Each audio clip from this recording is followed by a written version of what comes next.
There is a podcast that lies between the imagination of two simple-minded earthlings. Travel with these two longtime friends, Jimbo and 80s E, as they attempt to explore the fifth dimension. Follow along with them as they take the key and unlock the door to the vast space between shadow and substance.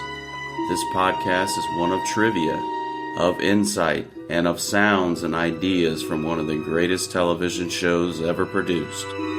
You are embarking on a timeless journey. There is your signpost up ahead. You are entering the tragedy of cinema's Twilight Zone.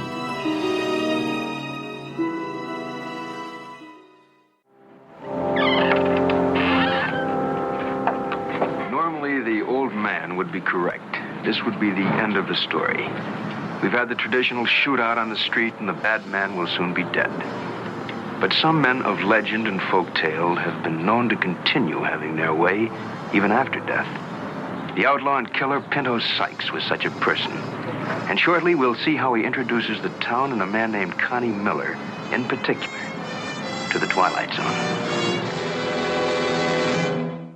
All right, guys, welcome back to the Tragedy of Cinema, the Twilight Zone series. I'm your host, Jimbo. And I am your other TZ co-host from the Fifth Dimension, 80s. 80s. We're trucking along right through Season 3. We're up to Episode 7, The Grave. And for those of you that can't see Eric right now, he looks like he's freshly risen from the grave, trying to wake up this fine afternoon. We're about ready to go back into the grave. Not struggle bussing today. Yep, so another lackluster episode, if you will, but we'll get there. So, Eric, if you want to take it away. Sure, if I have to. The Grave. This is the Twilight Zone season number 3, episode number 7, and it was directed and written both by Montgomery Pittman. Well, that's kind of already off the top. That's kind of in question, and we'll get there in our trivia about the authorship of this particular episode, or story, if you will. The original air date for this episode, near Halloween on October 27th, 1961. And, of course, let's get ushered to our favorite part of the episode. On this day in history. All right, so on this day, for October the 27th, on this day in history, 1947. Let's go all the way back to 1947, and let's talk about a little radio show called You Bet Your Life with Groucho Marx. You ever heard of that, Jimbo? Yeah. I have. I've heard of it. I don't think I've ever actually listened to an episode of You Bet Your Life. I've probably seen some clips of it throughout the years. All right, let's skip ahead to 1954, and Walt Disney's first TV show it was just entitled Disneyland, and it premiered on ABC TV. All right, here's one that we're all, you and I at least are probably familiar with. In 1955, just 1 year later, the famous movie Rebel Without a Cause, starring James Dean and Natalie Wood, is released. And if you want to check your history logs, I think we covered a James Dean triad. Well, what's that been? Probably about a year and a half ago. We covered all three. We covered all of his movies. So, yeah, check that out if you want to get a little James Dean in your life. All right. So, 1988, the release on home video of the movie E.T. E.T. It was 14 million copies of the movie E.T. was sold. And just by way of a little personal note, I remember Thanksgiving 1988. All right, I'm going all the way back. It was a big deal. My aunt actually purchased, I don't know what she paid, for the VHS cassette, and it was like a big deal that we were all going to eat Thanksgiving and watch E.T. on VHS, and it was like a really cool moment. I remember that sticking out in my mind. I think I was probably 88. I would have been about 12. I had just turned 12 years old, I think. But obviously a blockbuster movie, E.T., a good one, and it was released. 14 million copies, that's a lot. All right, let's skip ahead to, actually, this is the last one that I have in my notes to more modern times, which is still almost 30 years ago. But in 1995, the dramatic film Leaving Las Vegas, directed by Mike Figgis and starring Nicolas Cage. And it says here in my notes, did he actually win an Oscar for Best Actor for that movie, I guess? And Elizabeth Shue was his co-star. So that movie was released on October 27th, 1995. So with that... Not so fast, my friend. Oh, you got some stuff. Jimbo right. has dropping some knowledge here on this All day. right, lay it on us. On the actual day of October 27, 1961, so the day that this released, Eric, I have two trivias. One, the first Saturn launch vehicle makes an unmanned flight test. Oh. Also... So, the Saturn rocket, then? Or was that the name of the... I think it was the name of, like, the ship. The Saturn, yeah. And yes, Eric, the short-lived American Basketball League starts play, lasting only one full season and one-third into the next season. And it's the first league to have the three-point shot. Okay. And the winner of the first full season, you will, it showed the Cleveland Pipers over the Kansas City Steers 3-2. Okay. And the Kansas City Steers also were crowned the champions of the one-third season. They were just like, here, take it. We're closing down, so here's your championship. Eric, do you want to take a stab at what the number one song in America was at this time? 1961. Diana Ross and the Supremes. I don't know. No. I'm just taking. I don't know. The Run song. Around Sue by Dion. So Dion, okay. I thought that was pretty cool too. So that's all my little trivia. So you can carry on. All right, I like that. So the ABL, or the American Basketball League, only lasted a season and a half. Season and a third. Yeah. Oh, a season and a third. Sorry, just less than that, but not to be confused with the ABA. Right. That's what I thought at first. I was like, I thought this started a long time before that. All right, good stuff for on this day in history. We got a lot of good stuff there. Going back to our episode here entitled "The Grave," though, let's look at our total production costs. Something that we're always familiar with. We run down and give you the rundown on this. The cost was $51,641.27 for the total production cost. So it came in right around average probably cost for an episode. Dates of rehearsal were March 9th and the 10th of 1961. And the dates of filming for this episode were March 13th, 14th, and 15th of 1961. And I do believe, it's in my trivia, this was slated to be put in Season 2. Mm-hmm. But for whatever reasons, I think they thought this was a good Halloween-type episode, and so they stuck it in this slot in Season 3. And that's all I have as far as preliminaries. So, Jimbo, go ahead and shoot us, bang, bang, Western-style that cast. Let's just don't bring Westerns up, Eric. You know how I feel about those. But there's several supporting casts, which I'll just name. But some of the main ones, I did a little bit more research than I probably should have. But this stars Lee Marvin as the main person, named Connie Miller in this episode. Eric, he was in Paint Your Wagon in 1969. He was also in The Dirty Dozen. I'm sure you've probably seen that. But a little bit of trivia about Lee Marvin, and I did not know this, so it makes me appreciate him more. He was a scout sniper in the Pacific Theater during World War II. He participated in 21 amphibious assaults on Japanese-controlled islands. Wow. So he is a bad Jose right off the bat. Yes, he is. During the Battle of Saipan, most of his company became casualties during that event. But during that, he was hit by machine gun fire, and then he was hit in the foot by a sniper, where he went to the naval hospitals where he was recovering for a whole year. He had previously rank of corporal, but by the time that he was released, he had been demoted to private first class when he was discharged due to troublemaking. So I don't know what happened, but hats off to Lee Marvin, man. What a true G.I. Joe American hero, man. I mean, Awesome. And you'll find out several of these actors in this episode were in World War II, so I think that's pretty cool. Next, we have James Best. He played Johnny Robb. James, of course, most iconically known for his role in Dukes of Hazzard, where he played who, Eric?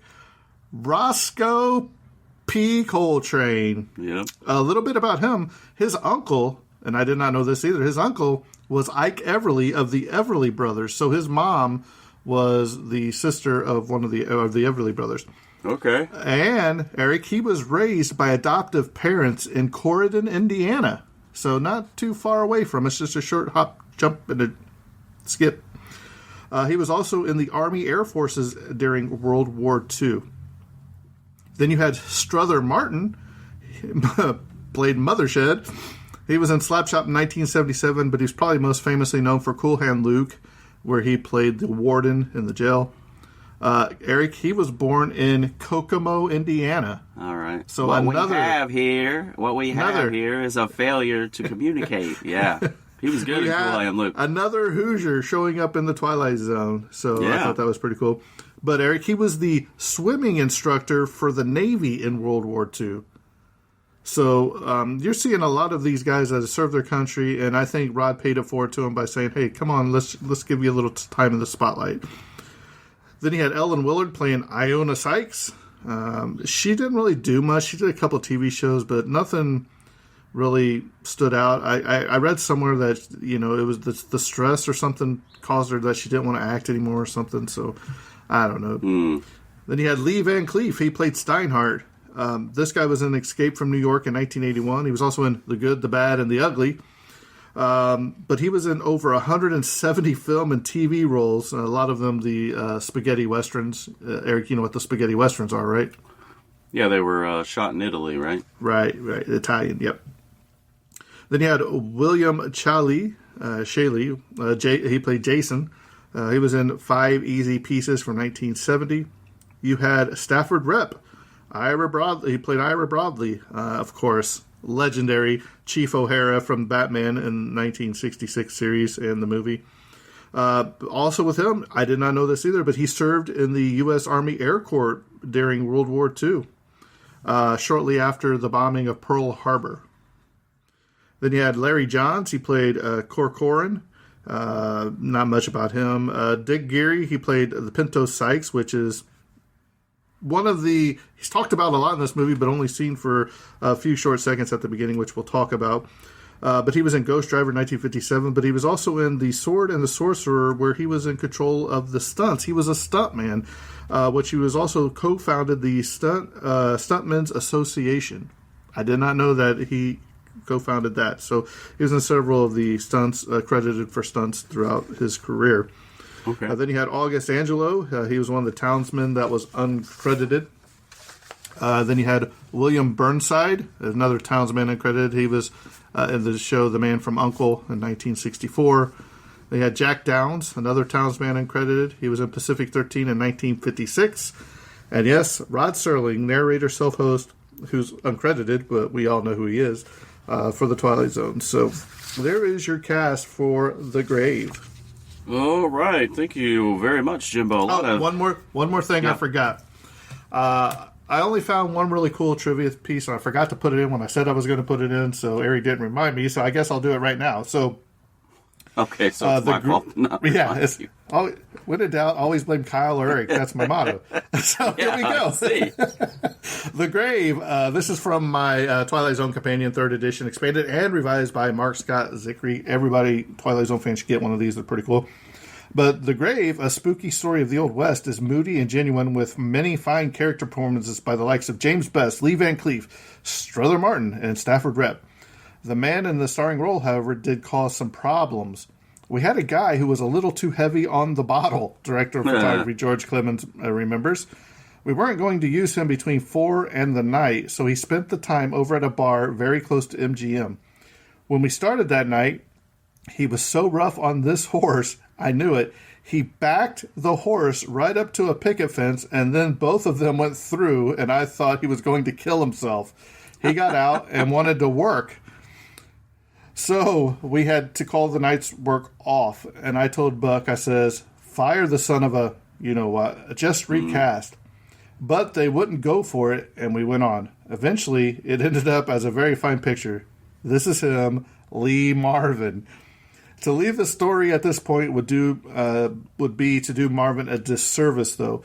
The next day, he apologized to the crew, Buck Houghton recalls, because he said, everybody was ready to work, and I wasn't, and I'm terribly sorry, and you just watched me go today. And by God, he put in a day's work that would knock your hat off. So I thought that was pretty interesting. So, yeah, that is. I have some other quotations, I think, from James Best in my trivia notes when we get there about good old Lee Marvin. A lot of highly decorated war veterans here in this cast, so that's good to know. That's some good stuff. And by the way, and I'll get to it too, but I think the cast itself was a good cast. I mean, it was very well put together, and I thought they did a pretty fantastic job. Well, for the episode overall, maybe not so much, but we'll get there shortly. Let's go ahead with a little plot here of this episode. Lawman Connie Miller, and this is from IMDb, I should cite it. It's not my own personal plot, but Lawman Connie Miller rides into a small dusty town not long after the townsfolk have gunned down the man he's been tracking for 4 months. He feels like he's wasted that 4 months, and someone bets him $20 he hasn't got the nerve to visit the dead man's grave. He takes the bet and has little difficulty going to the grave. Leaving it, however, proves to be another matter altogether. Dun, dun, dun. And, well, I don't want to jump into what I take exception with right off the top, but let's go ahead and start the episode from its beginnings here. So the opening shot, if I remember correctly, it's just a pan of an old western town, and the camera pans by a saloon. Okay, I have a question right off the bat. That makes you paint this picture that this is set in like the wild, wild west, way back in the early days. But at the very beginning of this shot, you see the covered wagon or whatever, or the wagon there, you know what I mean? And I'm like, it looks a little too high tech for the as a wagon, you know what I mean? Right. I didn't notice that, but one of the things that I noticed was I think it's Mother Shed. The gun, I don't know if it was the way it was shot. It looked like it was a machine gun the way the bullets came out. And there was like a big fireball that came out the barrel of the gun. I was like, man, if everybody missed, he got him at least 2 or 3 times, because it was kind of weird how the gun discharged. So back to the setting here. We're on a windy, dusty street in the Old West. Pinto Sykes, this criminal who's outlaw, if you will, he's on the run, and he's surrounded on all sides by an old-fashioned posse. All right, and he's shot down like a dog in the street, as they say. He didn't have a prayer. I wouldn't want any of those guys shooting at me. I mean, they made the stormtroopers in Star Wars look like marksmen. I mean, they were terrible.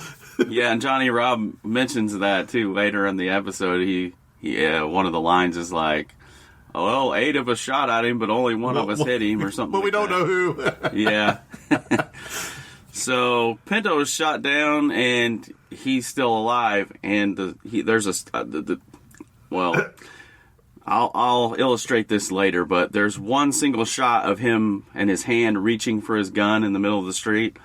I thought that was an important shot, and I wish they would have reused it later in the episode, and I'll tell you why. But later on.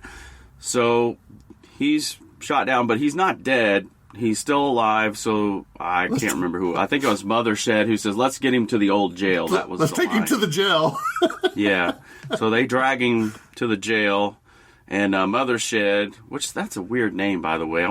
I wish the episode would have explored how he got the name Mother Shed, because that's let me ask you a question right here.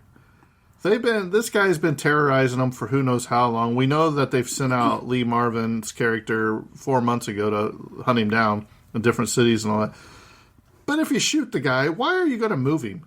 I mean, why waste the time of taking him to the jail and having to clean the jail up and sanitize the jail again? Yeah. Why not just let him die in the street and call the coroner? Let's call it a day. Right. Just call the man in the black suit and haul him away. Right. Yeah. Seems like a lot of extra. Well, I guess they needed it for, his deathbed. Well, I won't call it a deathbed confession. It was, more of a deathbed hexing. But to me, he hated everybody. Yeah.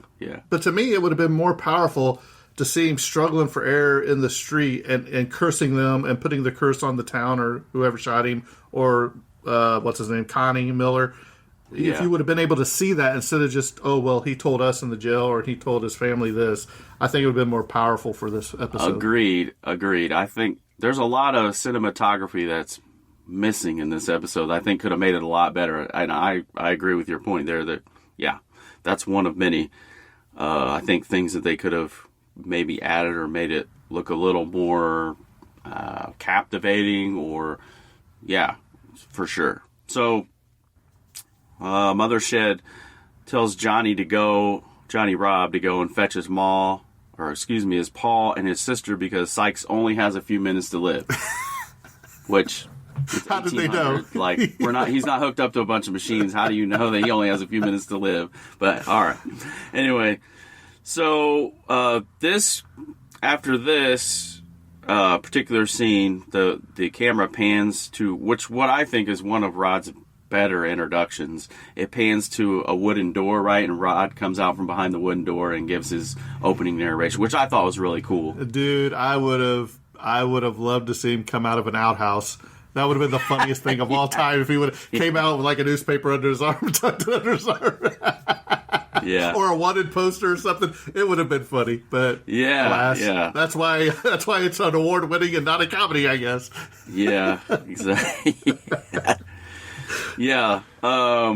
So he gives his opening monologue and his entrance in, like we said, is pretty iconic in this episode. So then that takes us to act number 2, and then we open on the same street, right? And except it's nighttime, and with a shot of the saloon. I'm looking at it right now, and the lawman, if you will, Connie Miller, which he didn't have a badge or anything, did he? I guess, normally if there's a lawman or a bounty hunter, there's always, I don't know. I guess we're just supposed to, that's really kind of being picky on my part, I guess. But as the audience, you don't really know who he really is until pretty deep into the episode. Like, you just think he's just some guy that wanders in off the street into the saloon. And but we come to find out through the course of conversations here after he goes into the saloon. Well, first he meets a man named Jason he's like standing in a darkened corner of the street. And Connie asks Jason, why'd they fence off that piece of street down there? And then Jason replies, it's his blood. If you could see down under that dust, you could see his blood down there. So, Jason's just like how would you describe him? He's like the weird town, maybe he's the town drunk. Yeah, it reminds me of, he kind of reminds me of the guy in the original Friday the 13th, if you remember the guy that rides the bicycle.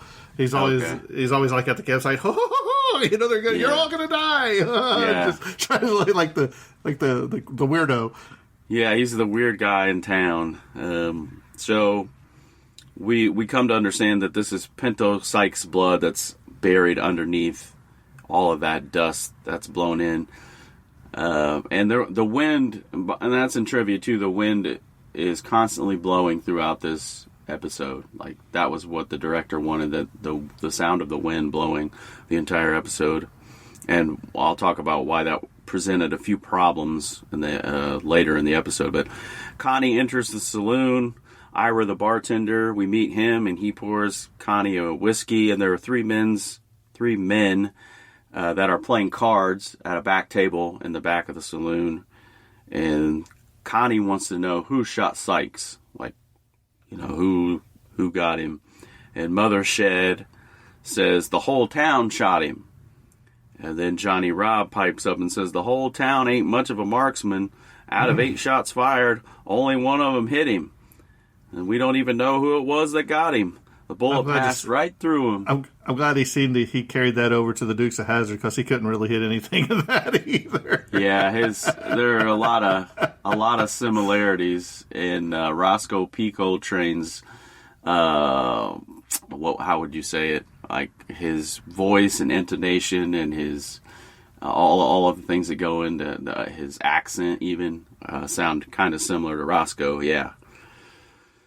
So Connie says he spent a long time looking for him, speaking of Pinto, but Pinto on his deathbed basically says he didn't even try to catch him. Like, he had him in Albuquerque, and, Connie might have been afraid, or he side-skirted him or whatever. I don't remember the exact line, but that he didn't really try that hard to catch him. He said, when I think it was in Albuquerque, he said, look, he even told you where he was going to be, and you didn't show up because you were scared, Right. He said you never showed. But the one thing that kills me about this whole episode, too, is you've got Johnny Robb. He plays the guitar the entire time he's talking to. And it'll be like, oh, bo-dum, I got this 20-piece, doo-doo-doo, that I'm going to bet you're not going to go, doo-doo-doo. This is terrible. I wonder if if James Best actually knew how to play a guitar, because I'm going to throw this out here. On the Andy Griffith Show, he plays a character named Jim Lindsay on a couple episodes that was in a band, but all of the shots of him playing the guitar on the Andy Griffith Show are cutaways of someone else playing. So I don't think he really even knew how to play the guitar, which explains.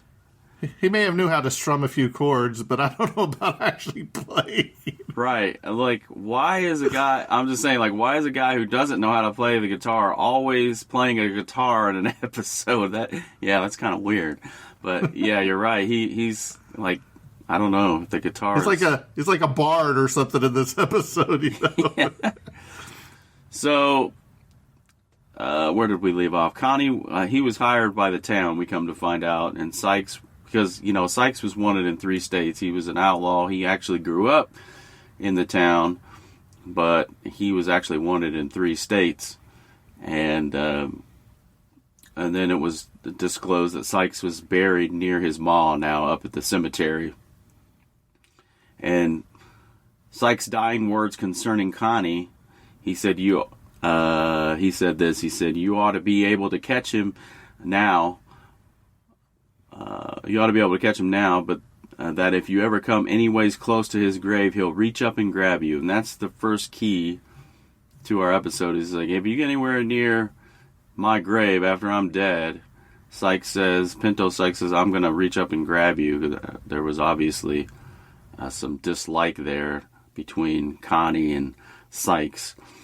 So at this particular point, I call her Erie Ione enters the saloon, and I may be skipping ahead a few spots, but Ione enters the saloon, and Ione is Sykes' sister, and actually startles Connie and everyone inside when she bursts through the door, and Connie pulls out his pistol and points it at her, and then once he realizes it's her, he backs off, but she asks Ira, the bartender, for a bottle of rye whiskey. And he says, well, you got to tell your pa, to slow down. You can't be drinking all this, probably due to his mourning of the loss of his son. He's drinking too much whiskey. And Erie Ione says, no, it's not for my pa, it's for me. And, Connie and Ione greet each other with a little small talk. And then Ione says, you've been chasing him for so long, Connie. You ought to feel lucky tonight. You know right where he is. All you got to do is walk out there. Isn't that nice? And then she sort of walks out of the saloon and sort of cackles. I don't know. Her laugh was, I know it was supposed to be kind of sinister, but it wasn't really all that scary to me. I don't know. She's supposed to be half deranged sister that's drunk all the time. I don't know. Let me ask you this question. How come when she opens the door, his hat stays on, but when she leaves, the hat flies off? Did you notice that? No, I didn't. If it's windy outside, Do you think that was just to build fear, momentum, whatever? Yeah. Wind plays a big part in the episode later, too. Like, yeah, right. I didn't notice that the hat flew off one time and didn't the other time. Okay. I'll have to go back and check that. You caught a good little tidbit there. So I'm going to skip ahead to where I'm a little behind, and I'm going to get to where Act 3 kind of opens up. We take our commercial break, and then, which, let me just, by way of, I don't know, trivia, like, the first couple of episodes in Season 3 always had a title shot when they came back from commercial. I don't know if this is just how they cut it together for your voodoo or whatever, but, and then the ones since, maybe episode 3 or 4, they've gone back to the original, which I kind of like the title shots, and I wonder why. I don't have any trivia, but I wonder why they did title shots on some and not others. But anyway, I digress. They did a title shot of this episode. Yeah, I just watched it. You did? Oh, yeah, where it says the Twilight Zone. No, not of the by title shot. I mean, oh, you mean when it has a still the photo from the episode, yeah, with the title and then who wrote it and everything, and they would use it when they came back from like a commercial. And I only noticed it in the first maybe 3 episodes, and they've kind of gone away from it. But anyway, that's deep in the woods. That's for another day. But Act 3, Johnny Robb. We reopen back in the saloon. Johnny Robb asks Connie if he's afraid to go to Pinto's grave, if he's afraid of Pinto's grave, and Connie says no, but Johnny Robb doesn't believe him, and he gets a smack right across the face. That was a pretty dramatic scene, a little overreaction, right? Yeah. He's like he's putting wood in the potbelly stove. Well, yeah, but why is Connie putting wood in the stove? Number one, it's not his establishment. Yeah, I don't know. It's probably just, I don't know. You know what I mean? Johnny Robb. Because if somebody comes into Eric's house, 80Z's house, and touches the thermostat, there's going to be words. Yeah, hands off. I need to get one of those little covers that has the lock, key lock, so that nobody can mess with my. Yeah, man. That's a big difference in bill every month if we got people jacking around with your thermostat. So, Johnny Robb gets a belt across the face, but afterwards he says, I'm not armed, or something like that. And then later he proposes a bet that Connie won't go to Pinto's grave. He won't call on Pinto's grave. It's close to midnight. While he's strumming the guitar the entire time. Yeah. He's got a $20 gold piece, and he's willing to put his money up that, Connie won't go to the grave. Hey, Eric, a $20 gold piece, I looked this up. If we say that $20 gold piece was from 1961 to now, it would be worth $204.50. All right. Well, that's... Well, I know what I want for my prop piece. There it is. You don't even have to ask me. I'll take the $20 gold piece.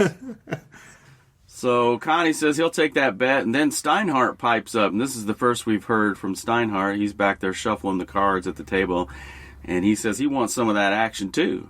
So Connie goes deep into his coin purse or whatever, and he says, I got another $20 gold piece, and he'll take that bet, and it's agreed upon. And then we move over to the bar again, and Steinhardt says we have to work up a little detail on the bet before Connie leaves. He says it's agreed upon that they're going to use Ira's Bowie knife, and that the Bowie knife will be a marker at the graveyard to prove that Connie went all the way and didn't chicken out at the edge of the graveyard. And the way they're going to know that is he's going to plunge it into the earth and leave it there, and then the next day those three are going to go up there and see if he completed his end of the bargain. So Johnny Robb says, one thing, Connie, won't nobody go up there and steal that knife once you've planted it. He says, there's nobody brave enough, because they're all saying, they all freely admit that they're scared. But Connie's like, I'm not scared of Pinto. He's not moving off of he's not afraid. So that knife is guaranteed that he went in there and did his job. So Connie exits the saloon and heads to the graveyard where Erie Ione, he meets her again. She's making her way from the grave, offering Connie some whiskey, which for a guy who's known for drinking, he should have taken that shot of whiskey, but he says, "Nah, I don't get my nerve from a bottle," or something like that. I can't remember what the exact line was. Connie refuses, and he walks, he creeps his way up, and then as Connie's creeping his way up to the grave, he hears a loud crackling noise, and it turns out he's really nervous. He pulled his gun on Ione in the saloon, and he whips out his pistol again at the grave, and he's comes to find out that it's a slamming door, and it startles him. And like I said, he quickly draws his pistol, and then once he discovers what it is, he then turns and walks up to the freshly dug grave. And Jimbo, take it for a second. What happens there after that? Well, he goes up to the grave and everything, and you see him take his knife and right, and jams it into the earth. Then cuts to the next day, next morning. So, let me ask you a question real quick, Eric. You ever been alone and started freaking out like this guy did at the grave by himself? You ever like either at your house or like outside somewhere? You ever had that happen? Oh, many times. Give us the most famous one, Eric. I think the audience would like to know when you were the scaredest you've ever been. Well, I can tell you, it's maybe not in line with the first one that jumps out to me. When I was a kid, I had trouble sleeping in my bed. Like, I would get scared, so my parents would let me come out to the living room and sleep on the couch. Well, my wild imagination took over. I'd wake up in the middle of the night, and I could have sworn there was... So, the way our house was set up, you could see from the living room straight into the kitchen, and I could have sworn... My mind... You know how your mind plays so many tricks on you, and it convinces you that there's something there that isn't. Well, I believe that there was like a big, like, bobcat sitting on top of the kitchen sink, and its tail was waving back and forth. You know how cats kind of perch up on a countertop, and its tail was like waving back and forth, dangling. And I was awake, and I'm staring into the darkness, and I think somehow this killer cat has gotten like into my house. And I was, you know how when you're so terrorized, like you can't even move? Like, my body was just like frozen.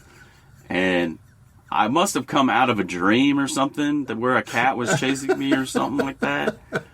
And then my mind told me that it was playing tricks on me, like that this cat had gotten into my house.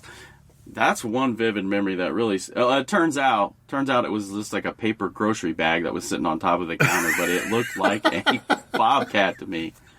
And I discovered it the next day when the sun was up and everything, like, oh, this is just a... Because I don't know how, but somehow I went back to sleep, but I remember being terrified. That's one that sticks out. How about you? Any tales of being just terrified? Or you hear things, or your mind plays tricks on you. I went on a tour of the Waverly Hills Sanatorium down in Kentucky, in Louisville. Mm-hmm. And on the 4th floor, there's allegedly shadow people. So we were with a group, and they said, well, we need somebody from this group. We're all going to stay back here. We want this person to go to the other end. I mean, the other end of this hallway. It's like a football field, pretty much. Yeah. And I said, oh, all right, I'll do it. Nobody was saying anything. Stupid me. So, dude, I started walking, man, and you know how when you start getting a little scared, your blood goes cold. You know what I mean? You start sweating. Boy, halfway down there, man, I'm hearing creaks and cracks, and because down there's like no windows. Because they thought that the tuberculosis, that the cold air would help cure you, which probably gave them pneumonia and killed them. But so once I got either halfway down or 3/4 of the way down, she's like, all right, turn around. And she said, stick your hands out. So you're supposed to stick your hands out like this. And I kid you not, Eric, I mean, I call it like I see it. But they're all down there, and I can hear them talking. They're going, "Oh, did you see that? Did you see that?" And she's like, "Well, do you feel anything down there?" And I'm like, I felt somebody like pushing me in the back, like pushing me forward like this. And I'm like, man, this is not good. I was like, I feel a little push. But they're like, look at his arms. His arms are growing or whatever. I'm like, what is going on here? Now, at this point, I'm really freaked out, but I played it cool, This, all right, you come back down, man. And whew, I'm glad that was over with because I was like, man. But that is pretty crazy. When you feel somebody pushing you in the back, and you're just standing there, and I'm like, was it just my mind? Probably. But yeah. Did you hightail it back down the hallway to... Oh, absolutely. But the thing of it is, when you go on a tour like that, you're only allowed to have your flashlights on when you're in the stairway so you don't trip. They make you turn them off the rest of the time. And it was just happened to be one of those nights where the full moon was out and it was just shining in where the windows should have been, but it was creepy as it was already. But ooh, yeah, boy, that was mine. So creepy setting. That reminds me of just to know how many. And for those of you that don't know. They had so many people dying on a daily basis there that they have a thing called the death chute, which I walked down halfway, where they would just put them on these bodies on these gurneys, and it would go down to the bottom where there was a hearse waiting or a coroner to take them away. And when you walk in there too, that was pretty crazy too. But I mean, just knowing that so many people died there, kind of like this episode of The Grave, where they have a little cemetery. You're just like, man, this is kind of crazy. So. Right. Eric, we'll have to take you down there and get your feelings on that one time. Where is this place? Where's it at? Louisville, Kentucky, the Waverly Hills Sanatorium. You need to check it out. Take your daughters. Yeah, maybe. Maybe I'll pass on that one. I don't know. Back to the grave in our episode. Let's go ahead and wrap this bad boy up, and then we'll get to a few trivia points. Boy, we're telling stories, and time's getting away from us. So after Connie sticks his knife where Jimbo left off, he sticks his knife in the earth, he pulls it back out, and then plunges it back in, and then the camera shot, we see Connie sort of get pulled out of frame from the bottom. And then the next day, the scene changes, and it's the next day, and Johnny Robb is standing on the street in front of the saloon. He says, "I don't understand it. It's morning and he ain't back yet. I just can't help but feeling somehow I got a man killed." And then Eerie Ione approaches carrying a plate, and she's humming and singing a tune. A plate. And we come to discover that this was Pinto Sykes' plate that he used to eat off of when he was a kid, and she's going to take it up to the grave. So I'm like, all right, well, maybe that was a thing back then. I don't know. Eric, did you ever have a certain plate that was your favorite growing up that you ate off of?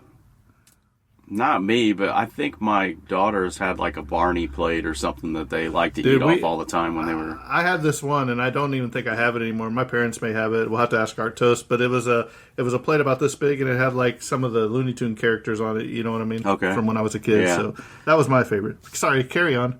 The memories are coming back in this episode. Yeah, I know. I see. So they all decide they're going to go to the grave.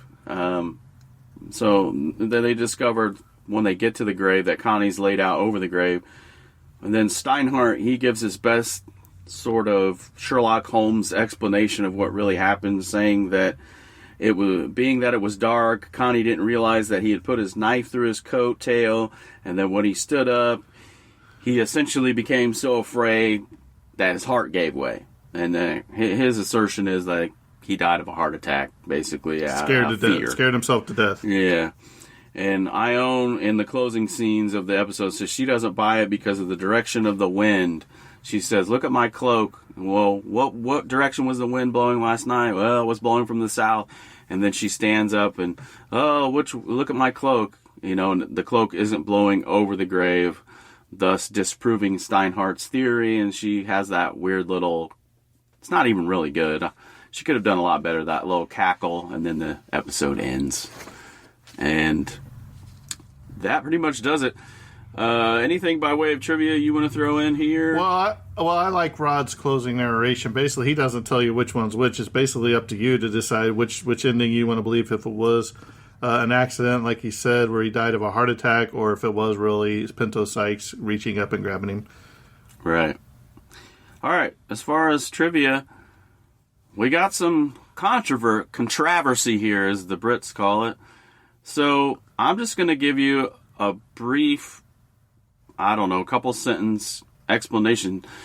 Basically, the controversy regards the authorship of this story, if you will. You got the knife, the grave, and the hand are all themes in these, I guess, 4 to 5 different versions. Anyway, hopefully this will make sense as I read along. So a lady by the name of Maria Leach, authored a compilation of ghost stories called The Thing at the Foot of the Bed and Other Scary Tales in 1959 that included a story called The Dare, in which a group of kids sitting in front of a fire telling ghost stories dare one of the group to go to the grave of a man who was just buried earlier that day. The boy takes the dare and states he will stick a knife in the grave and prove he was there, and then proceeds to meet the same fate that night. So he gets pulled into the grave. All right, the second story by Leonard Q. Ross. He published a story in 1941 called The Path Through the Cemetery. The tale this one is set in Imperial Russia. It describes a very timid man named Ivan who responds to a similar challenge from a Cossack officer. I'm not sure what a Cossack officer is, but it's a Cossack officer in the Tsar's army. And, there's a little footnote there. It says, but he takes a sword that he receives from the Cossack officer, from a higher up, basically, for the purpose, and meets a similar fate. So there's a Russian story, number 2, by Leonard Ross. Number 3, many reviewers have cited Leo Roston's very short story called The Path Through the Cemetery as the source of this episode. While this much anthologized tale is probably the immediate source, there are many other available ones which include 3 essential story elements, which I already talked about before: the grave, the wager, and the knife. I forgot the wager part. The oldest printed version in in English to be found from dates dating back to 1825, when it appeared in the pages of the Terrific Register. The story has been recently reprinted in a compilation of tales from the Terrific Register, Ghost Books, and it was reprinted in 2010. And this story revolves the Westminster Abbey, which is an English-themed story, obviously, and it was around the year 1735 when the grave, when Henry VII's chapel vault was opened for the admission of the Queen's body. Okay, and let me skip down. I'm skipping ahead here. And the Queen, the Queen was buried in a vault anywhere near 1735. The only significant change is that the wielder of the knife survives his ordeal and relates much of the tale in first person. So apparently, the first person in the story goes and opens the king's vault and lives to basically tell the story. But a lot of the themes are still similar with the English story that goes all the way back to 1735. Now, let's come forward and talk about Montgomery Pittman, the author of this Twilight Zone episode, and his inspiration. He says he got the inspiration for this story sitting on his father's knee. I was just a lad growing up on my pappy's ranch in Oklahoma when I first heard the story of a desperado who swore he would reach out from the grave and get the man who had been tracking him down, Pittman explained in the CBS press release. It seemed that whenever the wind began to howl, my pappy and his friends would sit around a pot-bellied stove and he would tell this tale. Now let me stop right there. What's to say that his, in antiquity, this story hadn't been passed down from all of these different versions over the years to his grandfather or whatever, and then it sounds like his grandfather maybe just was retelling the story to Montgomery Pittman. And he says this didn't happen just once in his life. This is Pittman again. He says, but anytime the wind was blowing up a storm in Oklahoma, it's windy in Oklahoma, a lot of tumbleweeds and stuff. It's out on the plains. So apparently this happened multiple times, and he would tell his grandfather would tell these stories. All right, now let's talk about one of the critics. This is number 5 here. The critics the morning after the telecast. One of them said this: the morning after the telecast, Les M. Crater of Riverdale, New York, wrote to Serling, commenting, it's an almost exact replica of a short story written by a Russian author. So he's citing a Russian author saying, hey, you guys are basically plagiarizing the story. He says, there is nothing wrong with this if it is adapted in an intelligent way. Your program was definitely put into a new format, and it was very good. The major objection that I have to your show is that you gave no credit whatsoever to the original author. I believe that it was Chekhov. So this critic says he thinks that the story goes back to the Russian roots by this guy named Chekhov. Your credits in the end gave one the impression that Mr. Pittman wrote the show without help from anyone. This is plagiarism. I am sure that a person of your obvious education must have at some time or another come across this story. So again, another accusation of plagiarism by not Rod himself personally, but Montgomery Pittman. Your thoughts? I think it's kind of weird that there's so many different, adaptations of the story. Here's my thing about this, Eric. So if I was sitting here and I just pulled out my laptop and I started writing a story, we'll say a dog jumps off a cliff and grows wings and flies and lands in an African tribe and brings humanity and restores the life back to its once was. But turns out the dog was a Greek god from back in the day that saved the world from one time or another. Okay, I just totally made that up right now. But there could be a story out there or a book with a similar thing that I had no clue of. Right. Is it just a coincidence? I didn't plagiarize it. I came up with it on my own right now.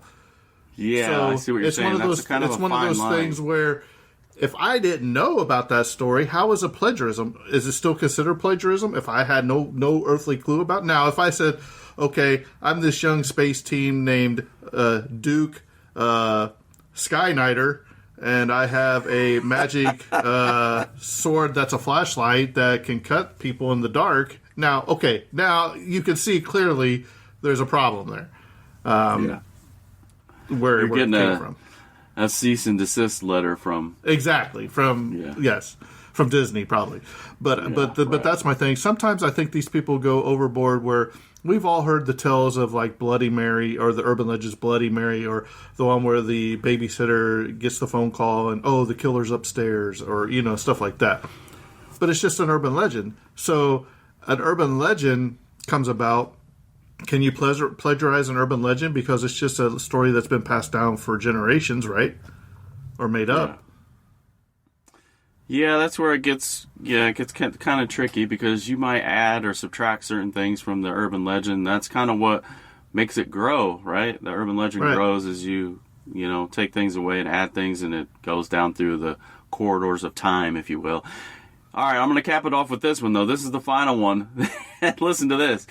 I was the one responsible for that episode, recalls James Best. All right, he says, I told Monty Pittman that I was born in Kentucky, but raised in Indiana, as Jimbo alluded to earlier. One of the things I remember most about my childhood was the ghost stories I used to hear. I collected ghost stories. I told Monty a couple stories and suggested that he use one for the television series. He told me that if I write a script and direct it, I'll have you cast. I told him, you do that. I can't recall how much time passed, but one day I get word that I'm going to be on the Twilight Zone.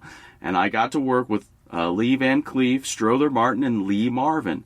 And it turned out to be one of those ghost stories. Monty was such a pal, and he remembered our agreement and kept his word. So here's James Best saying, hey, I'm the one that wrote the story, basically. So we got a lot of authors here. I think 1, 2, 3, 4, 5, 6 in total for this episode. So, yeah, a lot of inspiration coming from a lot of different places, even some of the cast members. All right. So let's move on to other trivia pieces that don't relate to the story. Connie Miller's hat is called a campaign hat, which can be traced back to the mid-19th century. Although it was made by many manufacturers, Stetson was a major producer of these hats.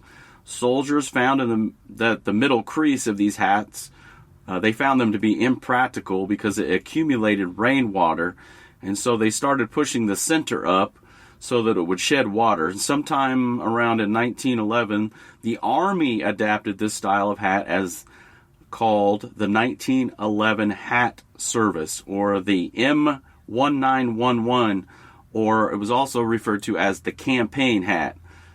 Unofficially, it had several names. This is the hat, by the way, that Connie's wearing. It's called the Lemon Squeezer, the Mountie Hat, the Ranger Hat, the Drill Instructor, or my favorite, the Smokey Bear, which if I do believe Smokey Bear wears that Stetson hat when he's telling little kids you can prevent forest fires. So there you go, the Smokey Bear, a little background about the hat. All right, Lee Marvin, Strother Martin, Lee Van Cleve all appeared in The Man Who Shot Liberty Valance in 1962, just 1 year later. Not a favorite of Jimbo. Jimbo said off air that's a terrible movie. He doesn't like it. He's completely wrong, but that'll be an argument for another day. You know I don't like Westerns. You know I don't like Westerns, Eric. Yeah. We've heard it a million times. You don't like Westerns. Okay, whatever. Or John Wayne. So, this movie was released 6 months after the actual episode broadcast. In the bar of this late 1800s setting, you can see a stuffed jackalope. You know what a jackalope is, Jim? Yeah, I read that trivia. That's pretty funny. Okay. So anyway, it's dismissed because the jackalope, which is an alleged impossible hybrid between a jackrabbit and an antelope, it was an urban tale, but it was concocted in the West in the 20th century. It wouldn't have been around in the 1800s, so it was probably just a good laugh for the cast, a good little inside joke for everybody on the set.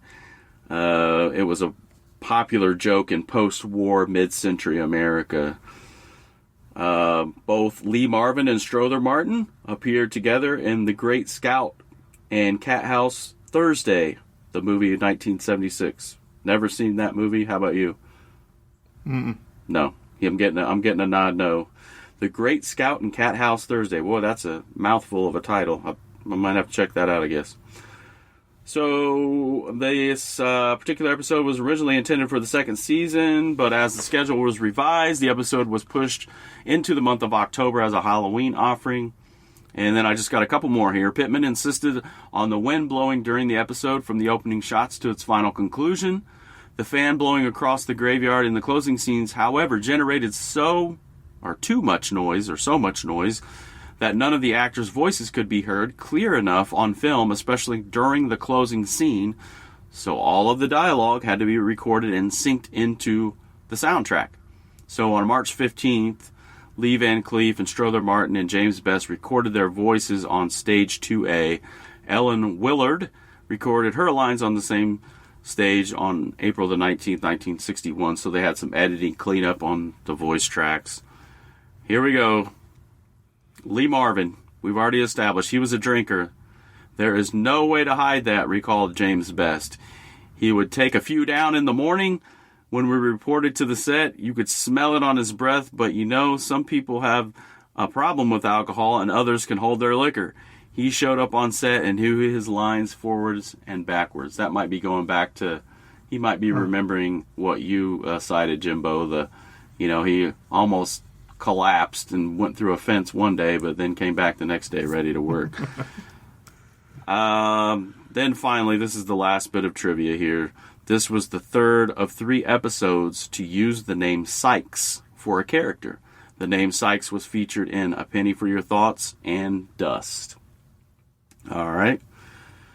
Oh, and there is one goof. Well, there's probably more than one, but as Connie Miller climbs up the hill to the grave, a very prominent vertical line is visible when in the backdrop of the artwork. I don't know if you noticed that, but you can kind of see the fold in the artwork that was in the backdrop, the cloudy night sky or whatever. So, wow, we've gone almost 57 minutes. Jimbo, man, give me your impressions, your thoughts, your feelings, and we'll put this one in the grave. Well, first off, you said you were taking what as the prop? I'm taking the $20 coin, gold piece. Taking the $20 coin. You gonna take the Bowie knife? No, that'd be cool though. I think most people say since I'm a fatter guy, I'd take the plate, but I think I'm going to take Pinto Sykes' gun from the beginning. So Here we go. The Jimbo breakdown. Number 1, even though it was an all-star cast, I just think Ellen Willard, she was like out of place. I don't understand. I don't think she fit the part. I could have seen Elizabeth Montgomery playing that part and playing it a lot better. That's where my mind went to with that. I think the discombobulated shooting of the cinematography, they could have done so much better and probably done it cheaper. Like having Pinto Sykes say that stuff to the people's face, because then everybody could look like, uh-oh. And he could have said, hey, and you tell that Connie when he gets here that it's on him. I think that would have drew me in more to this episode. The whole James Best playing the guitar as he's talking and making the bet and all that just got on my nerves a lot. Why does she have to bring a plate to the grave? I have no idea, unless they're signifying that he's not really dead, that is ghost, and he's going to eat, I guess. To me, it's just a lackluster episode. Even though it's an all-star cast, which you can't take nothing away from what they were given, I think it could have been so much better. So for that reason, I am going to rate this as a 6 out of 10. It's just an okay episode. It's nothing really that you're going to remember. There's not really a Twilight Zone twist. It's more of an imagination thing. Do you think he scared himself to death because he stabbed his own trench coat or his coat into the grave, or was it really Pinto Sykes coming up from the grave? I think it would have been cool at the end of the episode if they would have had like Pinto Sykes laugh, give a ghoulish laugh or something, so that way it would have really drew you into like, oh, it is a ghost of Pinto Sykes. So that's my thoughts, Eric. What's yours? Man, we really almost line up pretty closely on this one. We're pretty parallel, really. In my opinion, and this is just my opinion, of course, it doesn't mean anything, this was probably the best Twilight Zone Western, notwithstanding if you want to consider 100 Yards Over the Rim a Western, because the setting was in the 1800s, but it also had time travel. But so far, this is the best Twilight Zone Western. It's definitely better than Dust or Execution from season 1. I think it's better than those two episodes. However, the cast, I thought, did an excellent job. Like you said, I thought the cast was great. Maybe, like you said, other than Ione, she could have maybe ratcheted it up a notch or two. But I know less is supposed to be more. In regards to cinematography, right, what you touched on already, the shot of Connie just disappearing out of frame, it just came up short for me. And I'm not saying you have to have Sykes become a zombie and pull Connie into the grave or something like that, something wild and outrageous. But, maybe a bit more horror element to it. Make it scarier. And you referenced, hey, maybe have Pinto have a couple lines to draw people in, where sort of like a deathbed sort of scene where he's, casting his hex on, whatever, just to show the animosity between him and Connie. But here's my thing. Here's something they could have done, in my humble opinion, that would have been, the shot where his hand is reaching for the gun early on in the episode. Why not have a single shot of his hand coming out of the dirt and grabbing him by the collar or something? Just simple things like that. I know you're, like I said, less is more, and that they want to leave it all to your imagination, but it was very sloppy ending to me. Like, they could have made it a lot better. Or even have Connie, after he stabbed himself and he thinks he's dying, drop his gun and have his hand reaching out for his gun at the end. I mean, you could have used the same shot.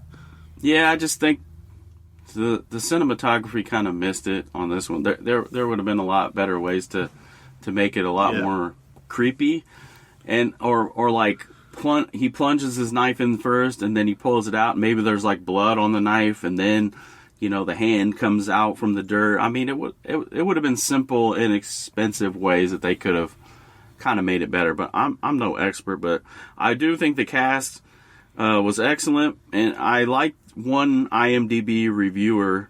They described the episode as such: a superlative cast and a meandering script. And I think that's an accurate description. It was very sloppy ending. It just, I don't know. It just could have been like better in so many ways. But if I'm gonna rate it though, what did IMDb give it? I think they rated it kind of high. I think it was somewhere in the mid 7s. Yeah, it's a 7.4. I'm going to go 7 at best for this one. I think it's a middle of the road. Like I said, the cast, I think they were great. It just, the story just didn't drive, and more especially the cinematography didn't pull you in enough and drive the story home. Absolutely. Enough for me. All right. So we're in agreement on this one. All right. What's next? What's next on the docket? Next week is... Well, next week, if Eric doesn't behave and get himself under control, we're going to have Anthony put him out in the fields. Out in the farm fields.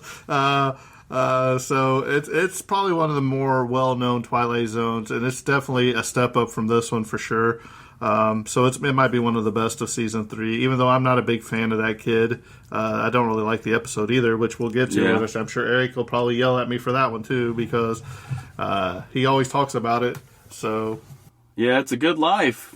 Yeah, if you want to follow us on social medias, we are The Tragedy of Cinema. You can find us anywhere. Well, with that being said, Eric, you got any closing comments or anything before we leave? No, we've gone way over on this grave episode, so yeah, we'll we probably put a few put it to bed. Probably put a few people in the grave after listening to this one. Yeah, really. Well, with that being said, I think this episode's coming to a close, and that's a wrap. And cut. Final comment. You take this with a grain of salt or a shovelful of earth as shadow or substance. We leave it up to you. And for any further research, check under G for Ghosts in the Twilight Zone.